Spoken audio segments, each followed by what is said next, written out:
Hello, welcome to IGNOU's classroom. In this session, we will be talking about the social man theory. In the last session, we talked about the classical era and we said that it came to almost an end by around 1930s when the social man theory became much more prevalent. Right. So today we will be discussing on that social man theory.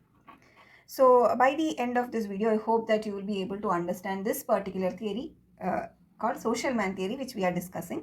Okay, so let's get started. So as we all know, the major criticism in the classical era, in the classical theories was that human beings were treated as kind of like a factor of production, right? So that was a major criticism that Taylor or Fayol or Weber all faced, that they are not treating employees as the basic core of any organization, and that human beings are not to be viewed as just another machine.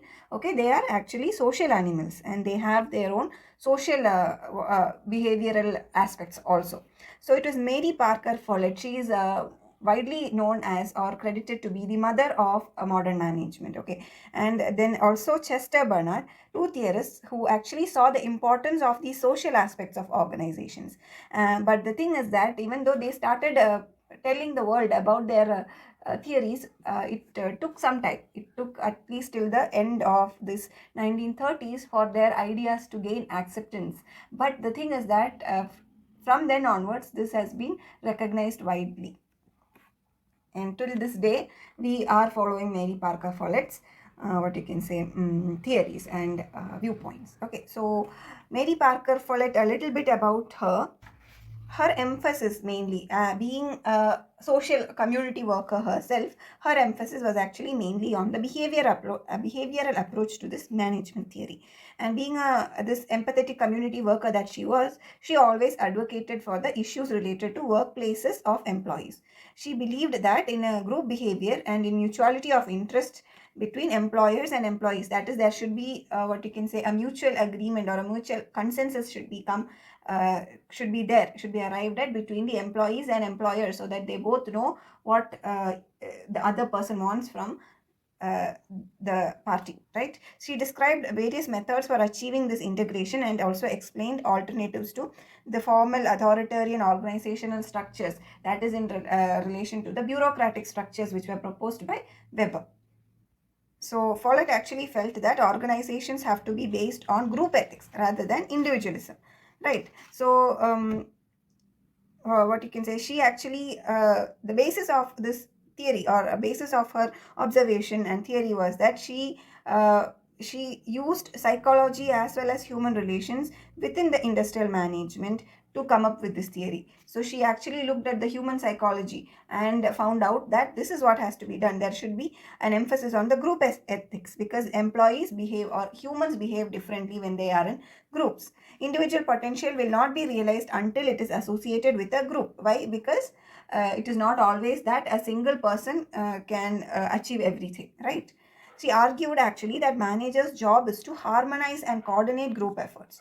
Okay, so she called management as the art of getting things done through others. So therefore, necessarily, a manager's job has to be to harmonize and coordinate group efforts. She said that managers and workers should actually view themselves as partners. Okay, so both managers and workers, okay, different levels agreed, different statuses, different paychecks agreed. But why are they both here? Why are they in this organization? It is to achieve the organization's goal, and in that way achieve their own goals, right? Monetary rewards, satisfaction, killing time, whatever it is, whatever their personal goals are, there is a reason why they are both here, right? They have ends to meet, they have a family to feed, maybe they have some spare time, they want to achieve something, they want to become rich themselves, maybe they want to build capital to start their own business, whatever it is. There is a reason why there are workers in the factory and why there are managers. Both of them has to strive for this common goal.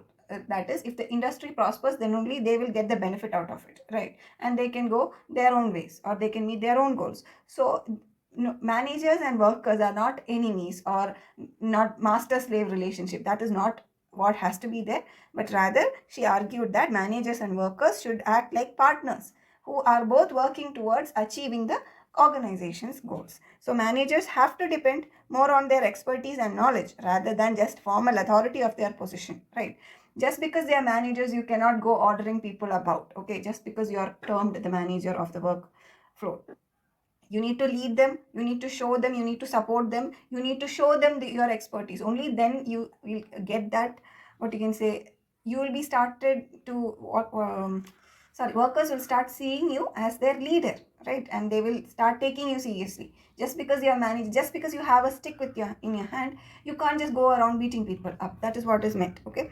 And her ideas actually hold good even today, as the importance is given to motivation, leadership, power, and authority. If you look at the Japanese culture or the European culture, American management styles, all these things, even Indian management styles, if you look at the MNCs or look at any organization, you can see that there is a huge emphasis being laid out on togetherness and team effort, right? Group mentality. If you write your resume, one of the points that you always make sure to keep is you are a good team player, right? People want that. People want you to be able to work, what you can say, gel well with the team and work as a team and not just as an individual. So her ideologies hold very much good even today. We are following those things. So it is very important that we learn about the social man theory. So what is the social man theory actually? So one thing is that she called management the art of getting things done through others, right? She wrote about issues of power, authority, leadership, and coordination. She defines conflict. So so when we say she wrote about the issues of power, authority, leadership, and coordination along with conflict. Okay, that is what she is telling, what we are trying to put forth as the social man theory as proposed by Follett. Okay, what she wrote about these things is what is going to help us lead our organizations. Okay, so about conflict, she said in terms of difference, okay, and not in the zones of good or bad. So you should just view conflicts as, what you can say, differences of opinion. You should not view conflicts as either good or bad. That is what she said. Conflict can be dealt with domination or compromise or integration depending upon the situation. As well as power, when she defined power as the ability to influence and bring out change. Power should not be understood as a forceful way of getting things done through subordinates. So it is, as I said, just because you have a stick, you can't go beating people around to make things happen, because at one point of time they'll start getting immune to the power, right? But even without beating, sometimes just the presence of that stick is enough to motivate people, right? So it is that. So what is happening there? There is a power play at work, right? That ability is there to influence and bring about change without actually having to use that. Okay, so that is what she defines power as, and that has to be taken care. Orders should not be given, rather standard practices have to be informed by managers to the subordinate. It is not that you go about giving orders to people, but rather as a manager you have to educate your employees, your subordinates, about the good practices, what is accepted, what is not accepted, and make sure that they follow it. Okay, that is what you have to do. It's not like you order them and they are your slaves. Not like that. Authority is not to be endorsed as per hierarchy, but rather it comes with regards to the functioning of the employee. Leaders have to focus on group tasks rather than individual tasks, because employees perform better in a group setup. Right, if you are alone, like just the reason why we started IGNOU's community, if you are just alone studying for distance education MBA, you got these 6 books. Okay, it is difficult, right? It is difficult. But rather, if you have a community where you can listen to people, listen to somebody else explaining some topic, or actually have someone to discuss your topics with, that is what schools helped us to, right? That is what a community does, right? A classroom community does. So it helps much better than if you were to study alone, right? So what does that mean? It means that individuals, okay, whether it be employees or whether it be non-employees, whatever it is, in whichever path you are, individuals actually perform better in group setups, right? So leaders have to focus on that. So that is the social man theory, a part of the social man theory as per Mary Parker Follett. Now another person who also was a pioneer in the social man theory is Chester Bernard. Okay, so Chester Bernard was actually very much influenced by Weber's bureaucratic theory. Okay, but the problem is that he did not agree with Weber regarding the mechanistic and impersonal view of organizations. Okay, so according to him, organizations are like a social system which require human cooperation. You can say that he regarded organizations much like a living entity, okay, which needs certain environmental factors and everything to work in harmony and work prosperously. Okay, he viewed organizations as cooperative systems, and basically the whole concept is that according to him, we enter into a cooperative arrangement.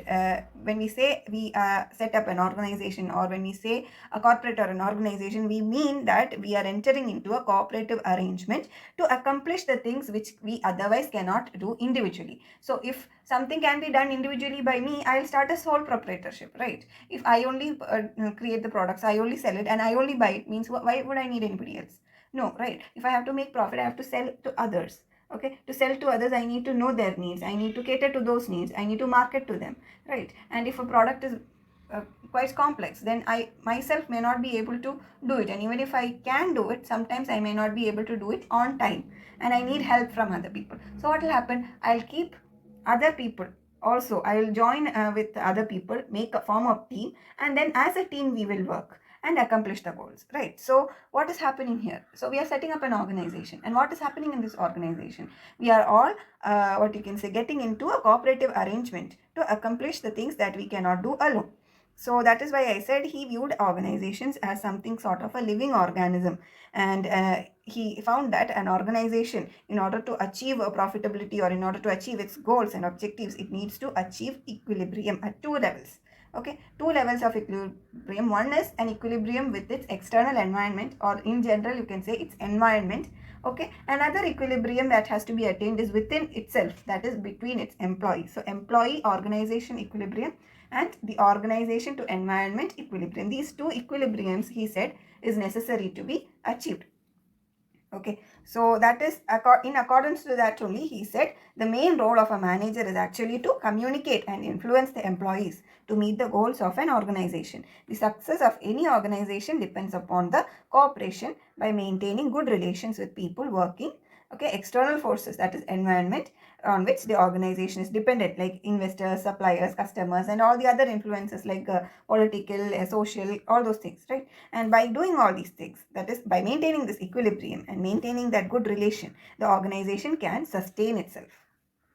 And according to him, so the organizational goal have to be balanced with the ambitions and aspirations of the employees serving it, because only then the employees will give their maximum input, and only then the organization can function efficiently. Berners' decision making was about the power of choice, which vanishes if the number of alternatives are many. Hence, the process of decision also means to narrow choices to the extent where executives or subordinates can deal with them. Now, you think about it, how difficult it is for us to buy a phone, right? Think about it. Generally, if you have to buy a phone, okay, the first you look at it, okay, there are multiple phones, okay, phones which are going to be launched, phones which have just launched, phones which have launched last year, okay, lots and lots and lots and lots of options are there, right? It becomes very difficult to choose a phone. Now, even if you narrow it down to an iPhone, then it's pretty simple, okay, right? Your choice decision making becomes much more easier, right? If you don't have a decision made, okay, an initial decision made about whether you need Android phone or an Apple phone, then it is very, very, very difficult to actually even take a decision on buying a phone, right? So that is exactly what is being said over here also. Decision making, if there is a lot of choice, lots and lots of alternatives, it becomes very complex, and it becomes very difficult for us to make a choice. That power, okay, that power to make a choice actually vanishes with umpteen number of decisions. But if we are in some way able to narrow down our choices, then the decision making process becomes easier. That is what he said. Like, if we first can decide whether we need an Android phone or an Apple phone, it becomes much more easier to take a decision, right? Now, if you are choosing Android, then again it is another big decision tree, right? You have Samsung, you have Oppo, you have Redmi, you have lots and lots and lots and lots, right? That is again a decision tree, but still it is much better. And if you're choosing Apple, then all you need to do is whether you need 6, 7, 8, 7 and 8 are not there, no? What is it? 12, 13, 14, 11, 10, right? Like that. According to Bernard, executives also have the responsibility to instill a sense of moral purpose in their employees. And by executives, Okay, we mean managers. Responsibility is the key to moral behavior for an individual during strong contrary desires. Okay, that is, if your desires and your organization's goals go in two different directions, definitely it is a clash. Okay, but then how responsible you are as an employee will determine how much input you will put. Similarly, how responsible you are an organization to actually see the inputs given by the employee will also affect, right? So during the time of differences within the organization, these moral codes are effectively displayed through the individual behaviors. Okay, if you are not responsible, then definitely you will show that in your behavior as well. So he provided an important insight into this concept of organization and its social dimensions. He discussed the concept of formal as well as informal organizations, where informal setting is present within the formal setting to create an environment of cooperation, integrity, practice teamwork, and unconstrained communication. This is somewhat similar to what you have learned about in business communication also, where we learned about there is a formal group and an informal group. If you remember, there are gossip chains and vines, right? Gossip vines, which cannot be ignored, which will be there, right? So similarly, he discussed the concept of a formal as well as informal organization. And even within a formal organization, definitely you will have informal organizations. Bernard's work sensitized managers in identifying these informal organizations that promoted to the effectiveness of recognizing and using these informal workplace groups. Okay, so that is the social man theory. So I hope that you got an idea of what this whole social mind theory concept is. Basically, it is the what you can say, the teachings or the theories proposed by two people. Okay, by theory, when we say theory, especially in management, we are not looking at some what you can say theorem, as we might be, you guys might be familiar if you're from the science background. We are not looking at mathematical theorems or axioms like that. Okay, these are just sayings which most often were from books they wrote. Okay, from the books they wrote, where they published after their studies, they say that these are the findings that we got, and that is what we are picking up and saying as a presenting as a theory. Okay, so social man theory, we have two aspects. One was from Mary Parker Follett and the other from Chester Bernard. Okay, so I hope that this session was useful to you. Thank you very much if you have come so far, and I hope that you will also be coming together with me in IGNOU's community classroom, where we will be talking more about the other organizational behavior theories and many other concepts of OB in the upcoming sessions. So thank you very much, and until I see you next time, bye bye.